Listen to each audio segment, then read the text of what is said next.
Hi, my name is Austin Childress. I am the Director of Education for Carabello Coffee here in Newport, Kentucky, and this video is brought to you by Roasty. Today, I'm going to talk to you about the difference between an Americano and coffee.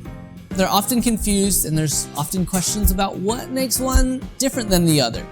So the answer is this. In an Americano, you're going to start with a shot of espresso.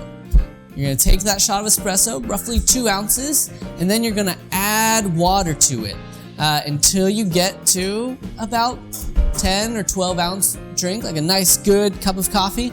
So an Americano came from World War I, where the Americans were over and they were with Italians. Italians would give them their coffee, which was an espresso-like beverage, and it was too strong for the Americans, so they took water, they added it to dilute it and make it like a nice 10, 12 ounce cup of coffee, and that's how they drank it, and that's where the name came from.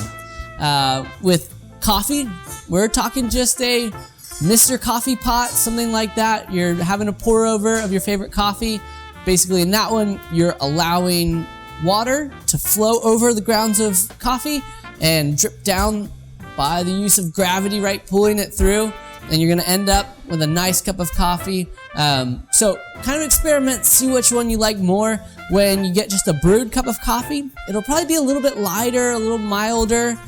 When you get espresso in that Americano, it's gonna maybe be a little heartier, maybe not as much complexity as your cup of coffee, but it does the job and it's a favorite of many. So I hope this video is helpful. Go enjoy some coffee.